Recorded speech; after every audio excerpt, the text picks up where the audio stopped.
Mais uma vez, ainda seguindo aqui o livro Perturbações Espirituais, do nosso querido Manuel Filomeno de Miranda, nós paramos num ponto em que, depois de toda aquela confusão naquela casa de apoio aos menores, a equipe espiritual havia retornado, feito algumas considerações sobre tudo o que havia acontecido, e eles iam iniciar uma nova etapa de serviço. E nós paramos justamente quando eles iam começar a falar sobre isso. Pouco antes das 20 horas, o irmão Elvídio convidou-nos a um encontro, em cuja oportunidade explicou que os discípulos do Mulá e alguns rebeldes judeus haviam concertado um plano de ataque às instalações que nos albergavam, utilizando-se de um hábil estratagema.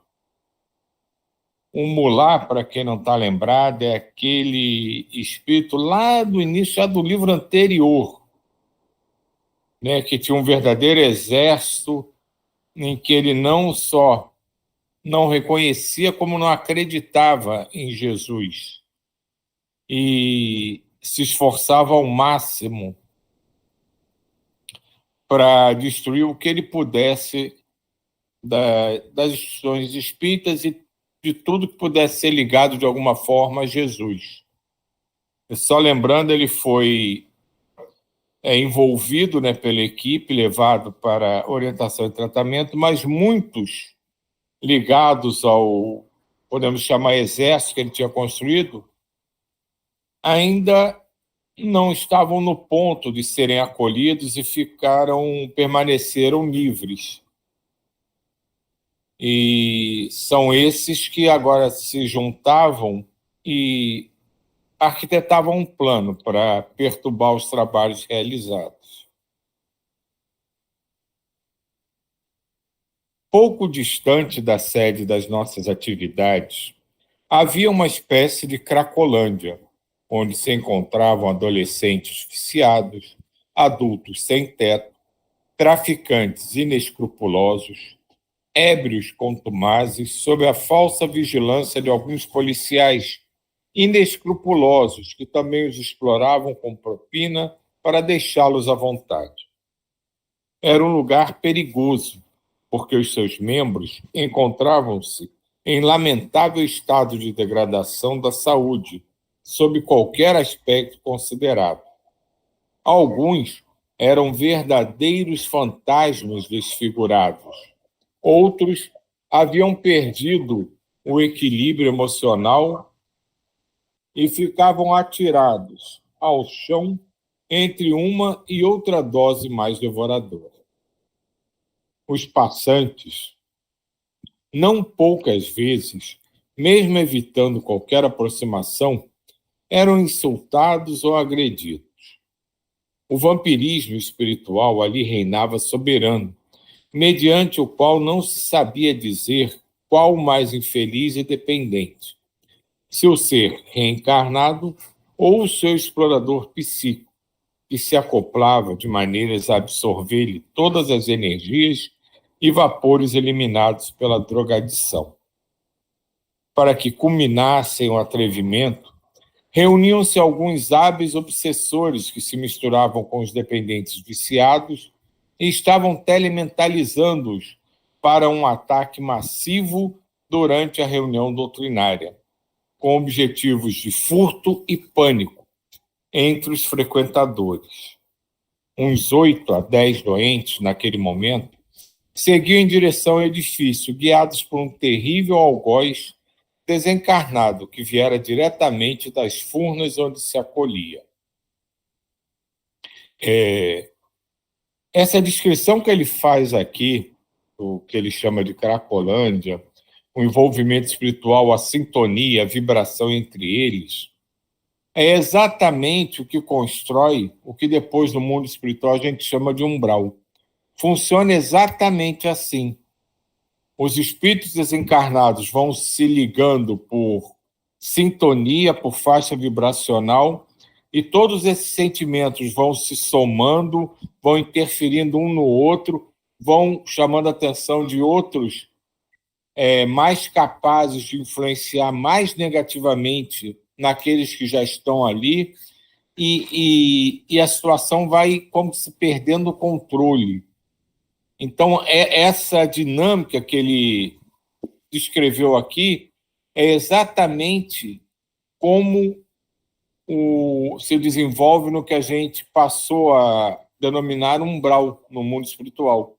São essas aglomerações de sentimento, de viciações, de sintonia, que faz com que eles vão se acumulando e esses números vão crescendo, vão se multiplicando, e essa energia negativa vai ficando mais forte, e tudo se passa no umbral exatamente como ele descreve aqui nesse espaço na Terra, que ele chama de Cracolândia.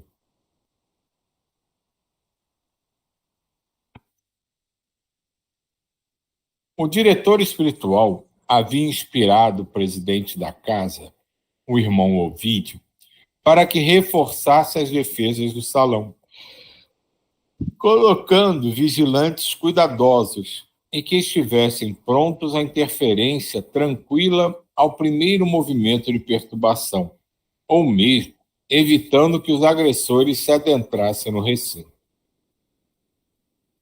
Convidou-nos a dirigirmos à sala de conferências, onde seria estudado naquela noite o capítulo 13 do Evangelho segundo o Espiritismo.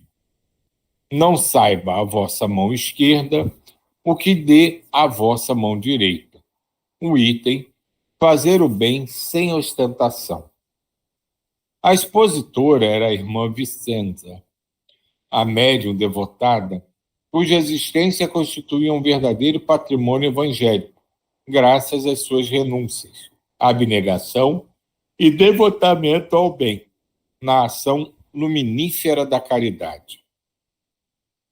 Buscamos um recinto formoso e acomodamo-nos próximos à mesa de trabalho, onde se encontrava o irmão Ovídio, a convidada e mais 2 membros diretores da instituição.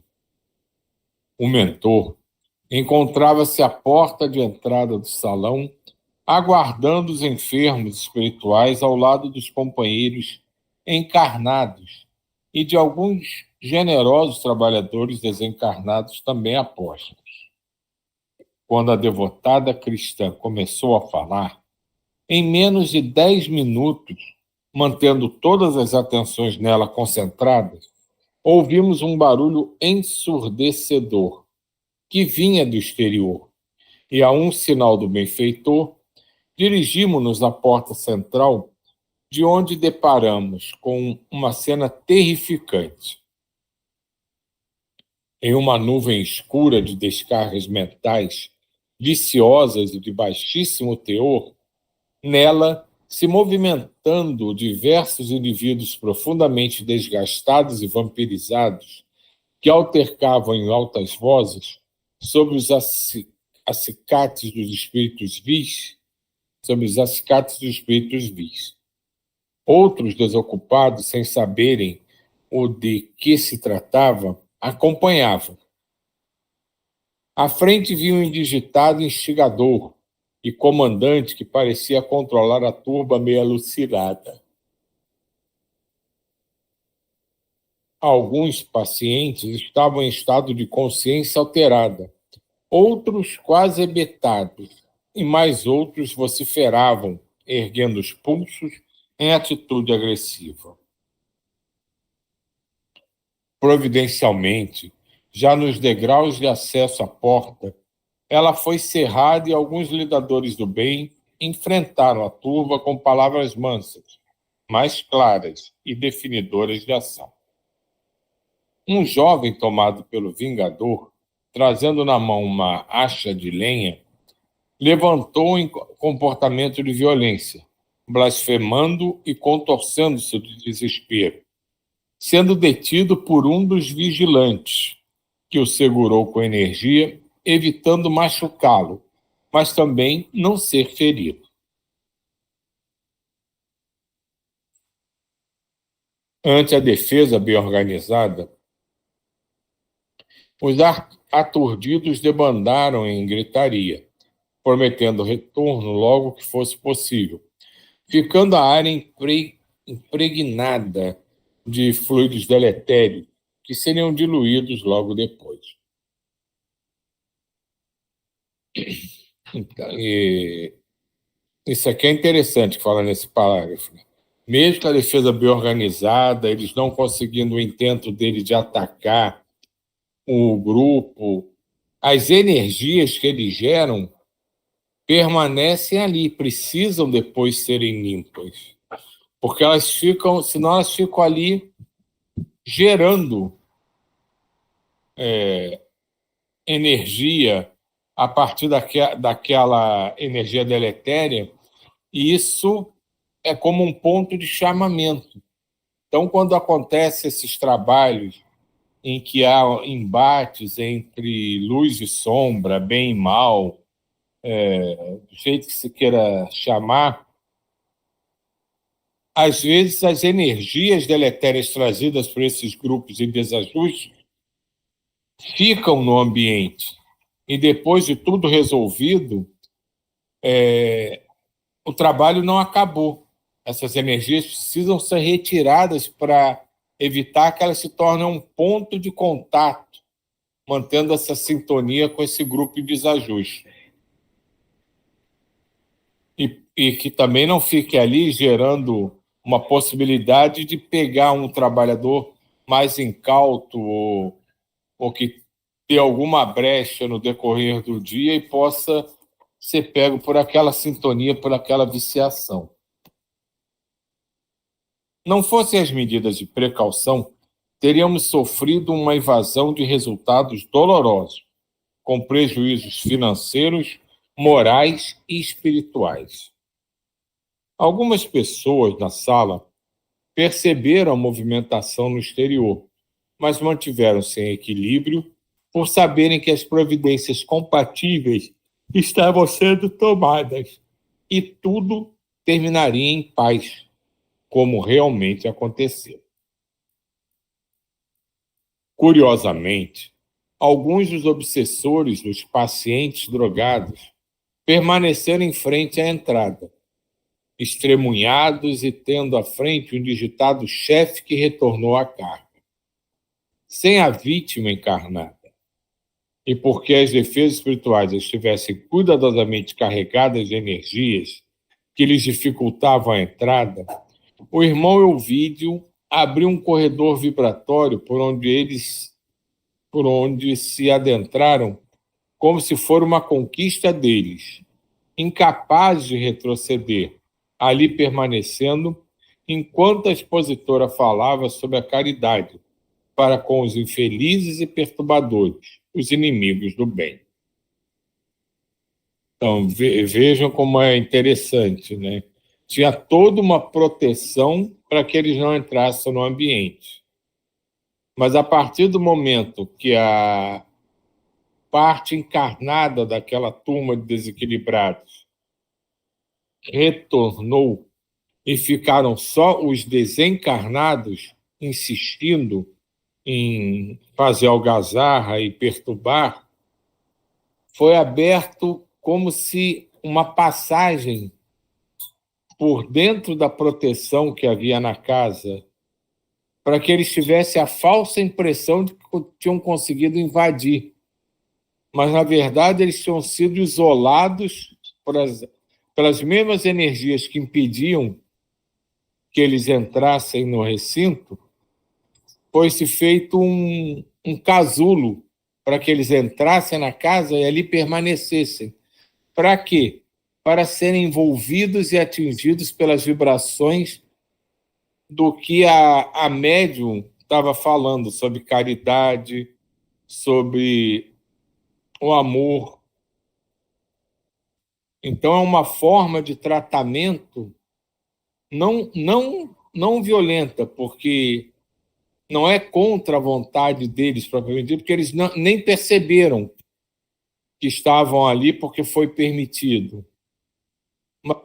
é uma forma de eles serem atingidos por essas energias que vão fazer eles serem tocados em alguns pontos da sua mente para que se comece um processo de mudança.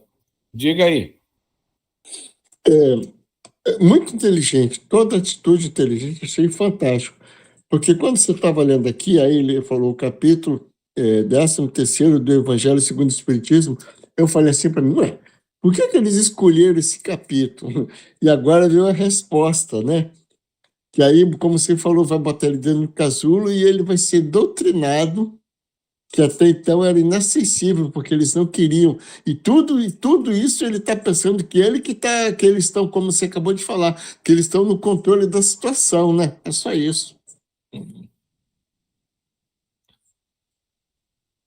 A reunião prosseguiu em clima de harmonia e a oradora, muito inspirada, pôde ser bem entendida pelos ouvintes que tiveram os corações confortados pelas doces esperanças do Evangelho.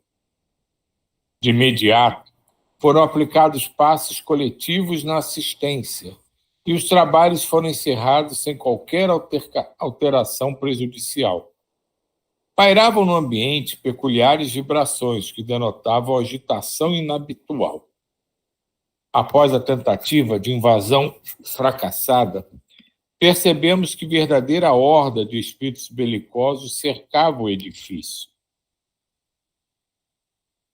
As barreiras vibratórias de segurança encontravam-se reforçadas e observamos que entidades operosas movimentavam-se sob ordens superiores que as orientavam. O nobre irmão Macário fora informado de que aquela seria uma ocasião especial e resolveu, em conciliábulo com o nosso mentor e o irmão Elvídio, trazer à comunicação o mulá, com quem já fora mantido diálogo anteriormente, e que ali estava desde horas antes, aguardando em sala especial, sob pesada carga sonífera por hipnose. Olha só, há quanto tempo que a gente já leu, né, que eles tinham recolhido o mulá, né? Mas ele continua ali e provavelmente, né, ele vai ser utilizado para, mesmo que ele não saiba que está participando, para ajudar nesse processo em relação aos outros perturbadores. Os chefes dos grupos perturbadores anotaram os prejuízos decorrentes das agressões mal-sucedidas em inúmeros grupamentos de diferentes cidades, nos quais vinham exercendo a interferência prejudicial. O intento de desmoralizar Jesus e sua doutrina através da fragilidade de alguns dos seus discípulos era suplantado pela força da fé de novos servidores abnegados, responsáveis pela revitalização das células evangélicas de várias denominações que se multiplicavam no planeta, especialmente aquelas sob a responsabilidade do Consolador. Haviam percebido a ação das caravanas do mais além, que robusteciam os lutadores cansados e sintonizavam com os servidores fiéis. O Senhor jamais deixou a sós aquele que se lhe entregaram em manifestação de amor. Convidados pelo benfeitor a uma reunião prévia na sala mediúnica, às primeiras horas do amanhecer, tendo presentes inúmeros ceareiros reencarnados que mourejavam na sociedade e aqueles outros do nosso campo vibratório, ouvimos o mártir do passado na sua exortação.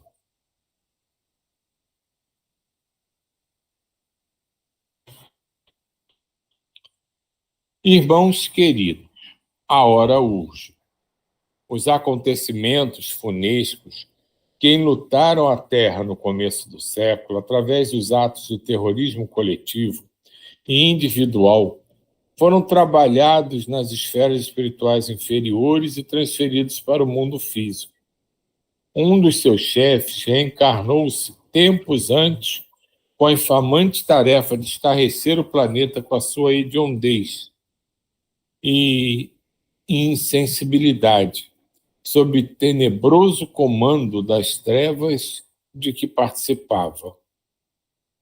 A providência divina inspirou as reações internacionais e deu-se início, tempos depois,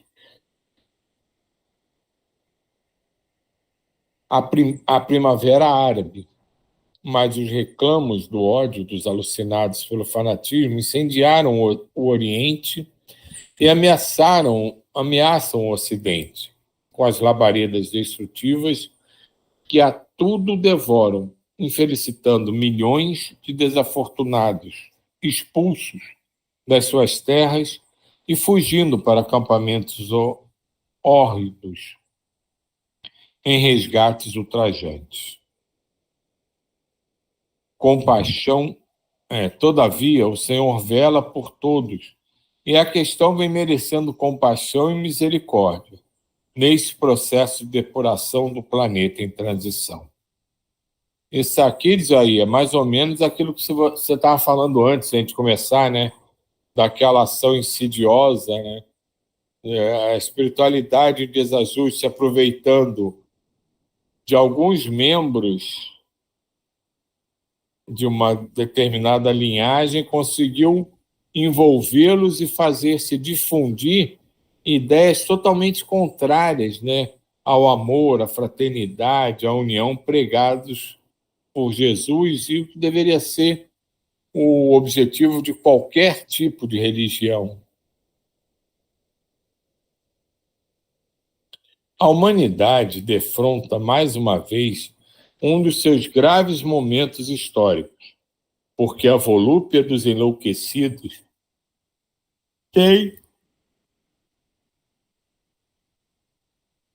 tem por meta não a defesa do ideal, mas a sede do crime hediondo, das mortes aparvalhantes, para submeterem pelo horror a sociedade estarrecida. Os benfeitores da humanidade reuniram-se sobre as bênçãos de Jesus, para que ele interviesse como de outras vezes, antes que a onda de crueza atingisse níveis dantes jamais imaginados. E o Senhor os atendeu, dominado por incomparável compaixão pelos atuais algozes dos seus irmãos.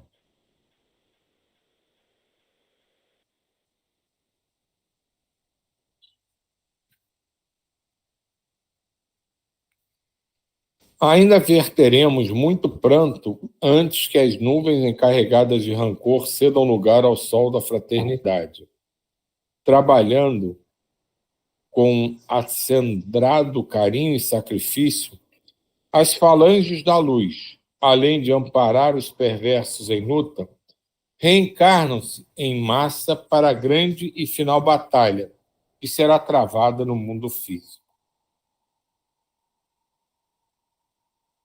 O Senhor confia em nosso humilde contributo, em nossa dedicação.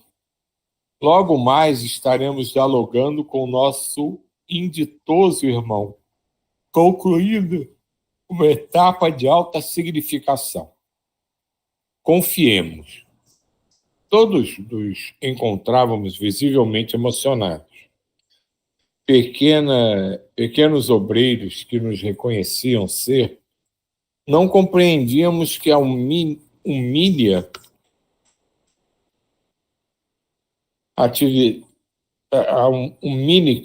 mínima atividade a que nos vinculávamos teria repercussões mais significativas e de alguma relevância. Eram menos de 2 horas da manhã quando o irmão Elvídio proferiu a prece de abertura da reunião. À mesa, além dele, do presidente Ovídio, os médios abnegados em clima de concentração profunda aguardavam. Dr. Bezerra de Menezes, pessoalmente, conduziu com 2 enfermeiros o mulá, que, atraído pela senhora Vicenza, incorporou-a com facilidade, despertando em seguida. Nova surpresa, exclamou: novamente, que desejais de mim? Como vos atrevestes a deter-me contra a minha vontade em vosso antro? Como prosseguis, traidores e brutais? Com serenidade afetuosa, o venerando Macário respondeu-lhe: o nobre mulá aqui se encontra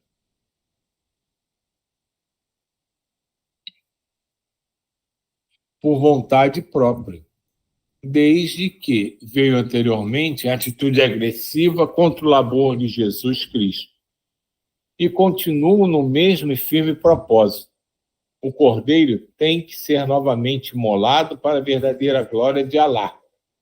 Investimos séculos de trabalho e organização para desforçarmos-nos da crueldade que sofremos e para a implantação da fé muçulmana no mundo. Com qual objetivo, meu irmão? Jesus reina em milhões de vidas e qualquer tentativa de anulá-lo não passa de vão delírio. Ele tem aplicado em nós milhões de anos de expectativa, de amor e de paciência. Mohamed é o verdadeiro profeta, é o profeta, e Alá é o Senhor. Não me parece verdadeiro, porque entre nós, os xiitas e sunitas, Alá parece dividido, já que vos matais uns aos outros em carnificinas inconcebíveis. Por que tanto ódio vos separa? O mesmo que a vós divide em nome do cristianismo. Quantas denominações pretendem a posse da verdade de que ele teria sido portador? Por que a maldita Inquisição, a perseguição aos hereges? Havia ressentimento e rancor na resposta. Gente, são 8h31. Parar por aqui. Depois até que vale a pena voltar no início dessa conversa deles, né? Para a gente entender o contexto, né? E como depois de todo esse tempo, apesar do mulá estar ali recolhido pela espiritualidade maior, certamente já recebendo algum tipo de trabalho, como ele ainda está renitente, né? E esforçado nesse sentimento de vingança, de revolta, de destruição.